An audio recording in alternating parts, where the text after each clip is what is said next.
ওম শান্তি। আজকের তারিখ হলো 6 ডিসেম্বর 2024। প্রাত মুরলি ওম শান্তি বাপ দাদা মধুবান।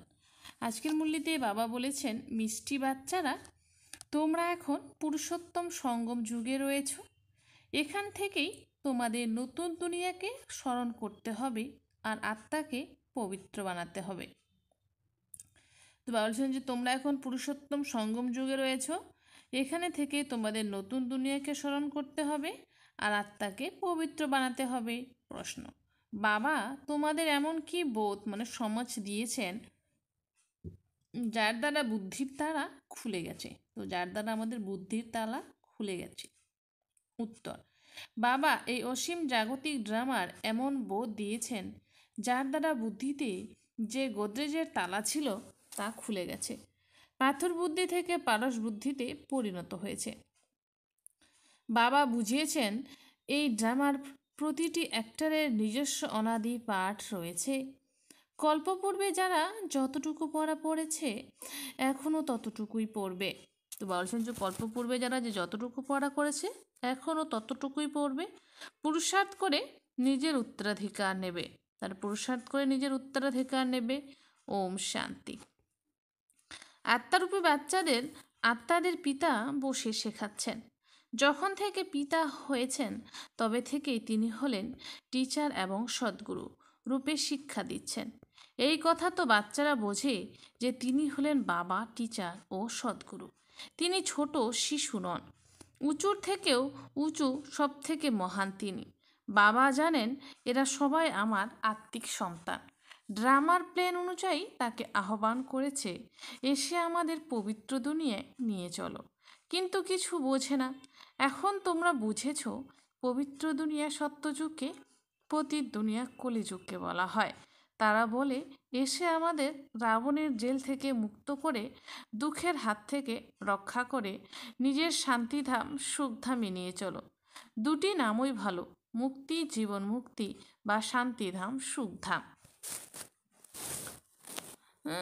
বাচ্চারা, তোমাদের ছাড়া আর কারো বুদ্ধিতে এই জ্ঞান নেই যে শান্তিধাম কোথায়, সুখধাম কোথায়। মানুষ একেবারেই অবুঝ। তোমাদের মুখ্য লক্ষ্যই হলো সুবুদ্ধি সম্পন্ন হওয়া। কম বুদ্ধির মানুষের মুখ্য লক্ষ্যই থাকে লক্ষ্মীনারায়ণ মতো এমন বুদ্ধিমান হতে হবে। সবাইকে শেখাতে হবে, এটাই হলো মুখ্য লক্ষ্য। মানুষ থেকে দেবতা হওয়া, এটা হলোই মনুষ্য সৃষ্টি, ওটা হলো দেবতাদের সৃষ্টি। সত্যযুগে আছে দেবতাদের সৃষ্টি, অতএব মনুষ্য সৃষ্টি অবশ্যই কলিযুগে হবে।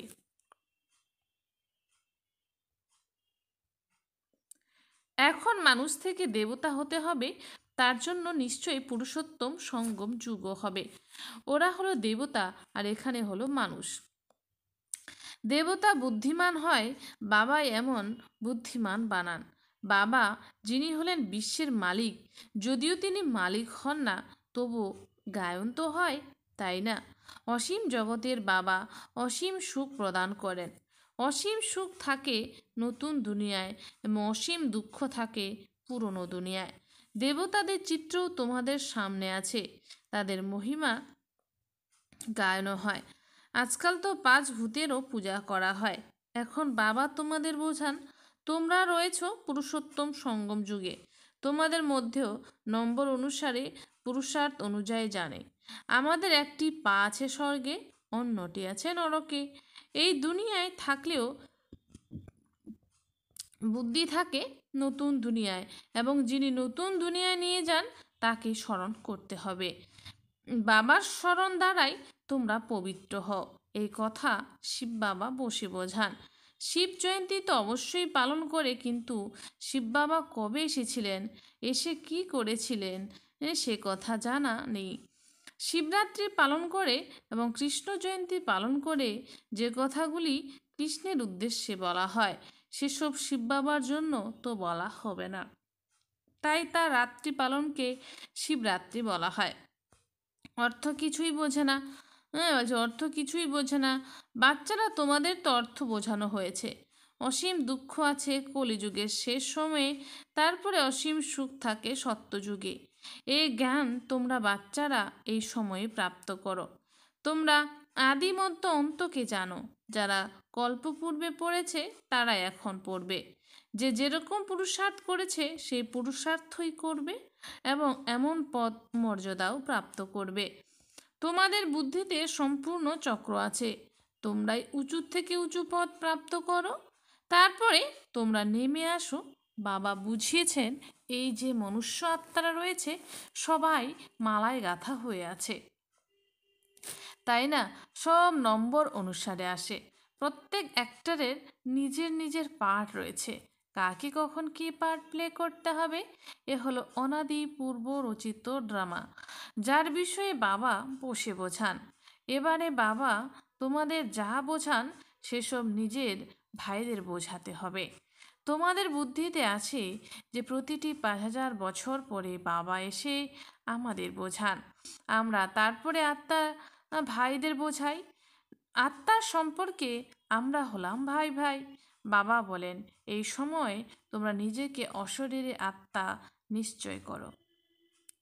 আত্মাকে নিজের বাবাকে স্মরণ করতে হবে পবিত্র হওয়ার জন্য। আত্মা পবিত্র হয় তখন শরীরও পবিত্র প্রাপ্ত হয়। আত্মা অপবিত্র হয় তখন অলঙ্কার অর্থাৎ দেহটিও হয় অপবিত্র। নম্বর অনুযায়ী তো আছেই, ফিচার্স অ্যাক্টিভিটিও একে অপরের সাথে মিল খায় না। নম্বর অনুযায়ী সবাই নিজস্ব পার্ট প্লে করে, তফাৎ হতে পারে না। নাটকে সেই সিনই দেখবে যা কাল দেখেছিলে, সে সবই রিপিট হবে, তাই না? এ হলো আবার অসীমের এবং গতকালের ড্রামা। গতকাল তোমাদের বুঝিয়েছিলাম তোমরা রাজত্ব নিয়েছিলে, তারপরে রাজত্ব হারিয়েছিলে। আজ আবার রাজত্ব প্রাপ্তির জন্য বুঝে নিচ্ছ। আজ ভারত হলো পুরনো নরক, আগামীকাল নতুন স্বর্গ হবে। তোমাদের বুদ্ধিতে আছে এখন আমরা নতুন দুনিয়া যাচ্ছি, শ্রীমত অনুসারে শ্রেষ্ঠ হচ্ছি। শ্রেষ্ঠরা নিশ্চয়ই শ্রেষ্ঠ সৃষ্টিতে থাকবে। এই লক্ষ্মীনারায়ণ হলেন শ্রেষ্ঠ, তাই শ্রেষ্ঠ স্বর্গে থাকেন। যারা ভ্রষ্ট হয় তারা নরকে থাকে। এই রহস্য তোমরা এখন বুঝেছ। এই অসীমের ড্রামা যখন কেউ ভালো রীতি বুঝবে তখন বুদ্ধিতে বসবে। শিবরাত্রিও পালন করে কিন্তু কিছু বোঝে না। তো মানুষ শিবরাত্রি পালন করে কিন্তু তারা কিছুই বোঝে না। অতএব বাচ্চারা তোমাদের এখন রিফ্রেশ করতে হয়।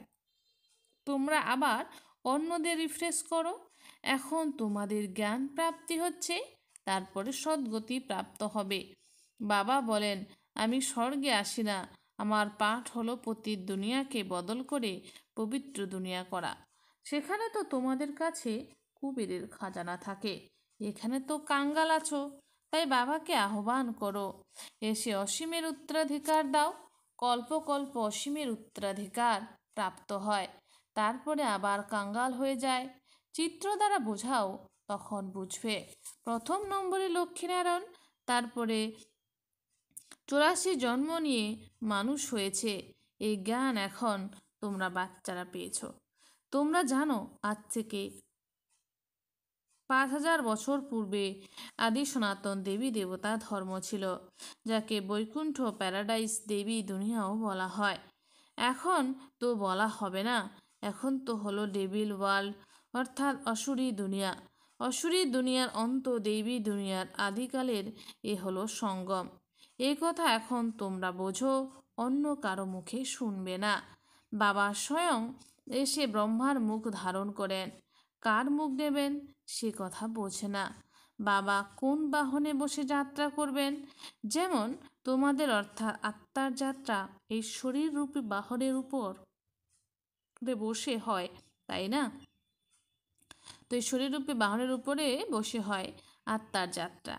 শিব বাবার নিজস্ব বাহন তো নেই, অথচ তার মুখের প্রয়োজন তো আছে, না হলে রাজযোগ শেখাবেন কিভাবে? প্রেরণার দ্বারা তো শিখবে না কেউ। অতএব এইসব কথা মনে লিখে রাখতে হবে। পরমাত্মার বুদ্ধিতে সম্পূর্ণ নলেজ আছে, তাই না? তোমাদের বুদ্ধিতেও এই জ্ঞান থাকা উচিত। এই নলেজ বুদ্ধির দ্বারা ধারণ করতে হবে। বলাও হয় তোমাদের বুদ্ধি ঠিক আছে তো? বুদ্ধি আত্মায় থাকে, আত্মা বুদ্ধির দ্বারা বুঝতে পারে। তোমাদের বুদ্ধিকে পাথর বুদ্ধি কে বানিয়েছে?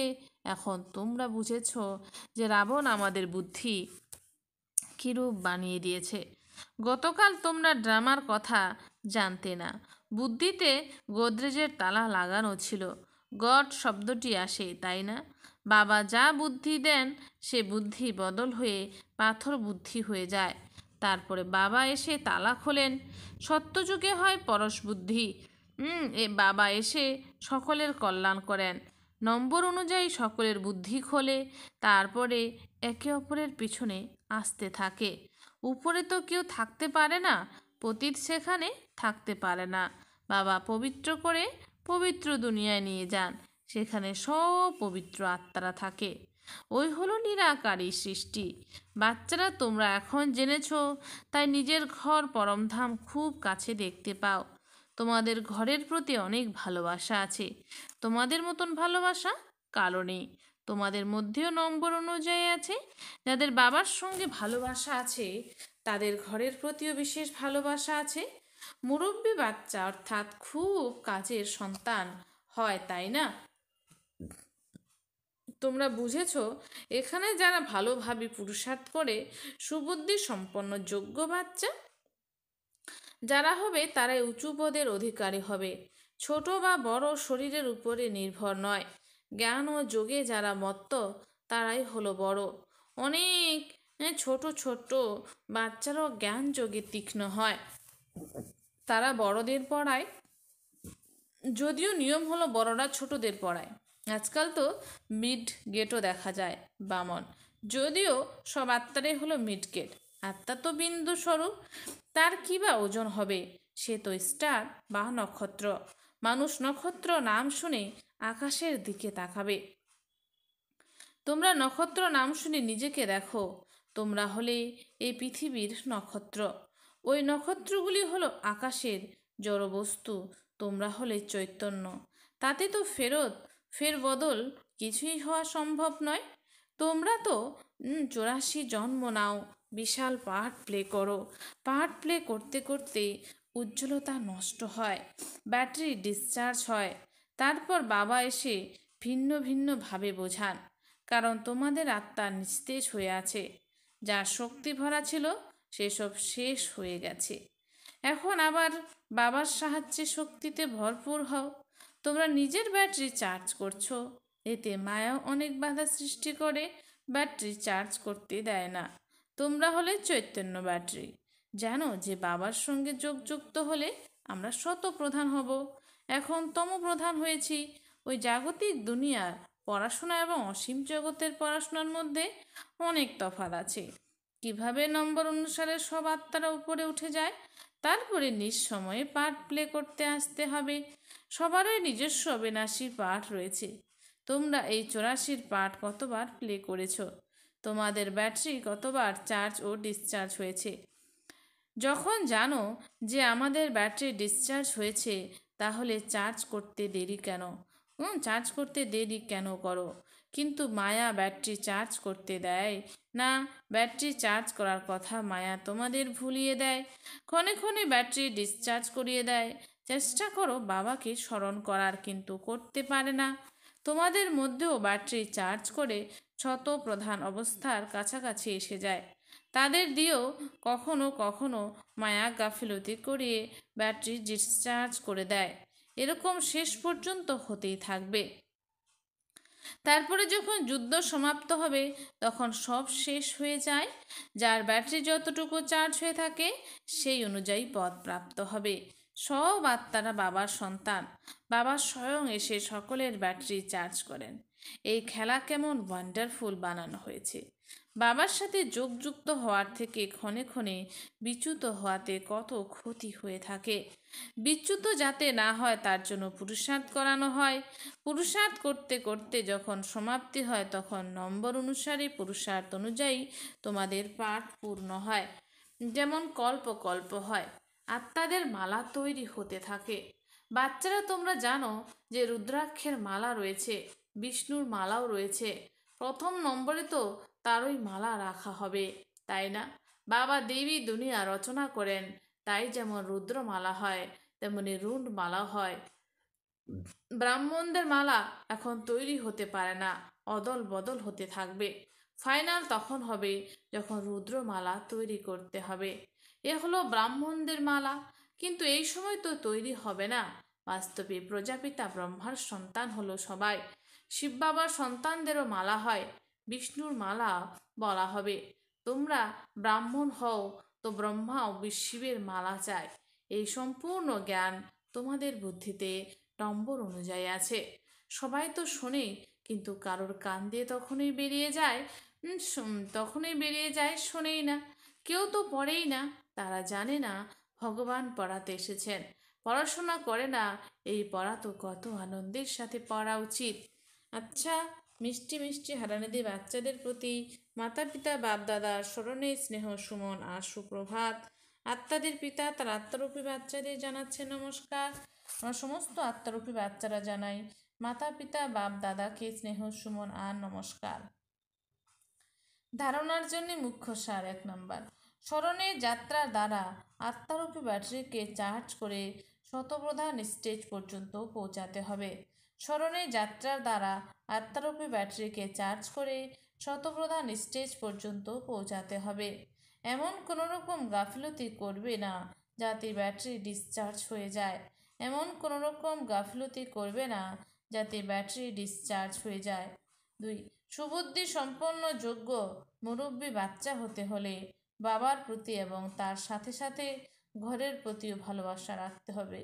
সুবুদ্ধি সম্পন্ন যোগ্য মুরব্বী বাচ্চা হতে হলে বাবার প্রতি এবং তার সাথে সাথে ঘরের প্রতিও ভালোবাসা রাখতে হবে। জ্ঞান ও যোগে মেতে থাকতে হবে। বাবা যা বোঝান সেসব ভাইদের বোঝাতে হবে। বরদান, এক বাবাকে নিজের সংসার বানিয়ে সদা একের আকর্ষণে থাকা, কর্মবন্ধন মুক্ত ভব।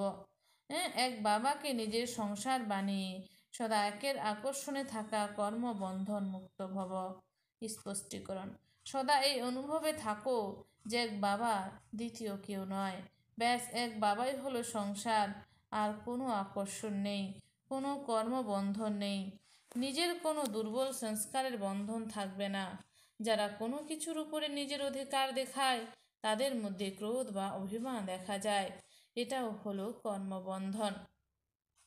কিন্তু যখন বাবাই হলো আমার সংসার, এই স্মৃতি থাকলে সব আমার বাবাতে সমাহিত হয়ে যায় আর কর্মবন্ধনগুলি থেকে সহজেই মুক্ত হয়ে যায়।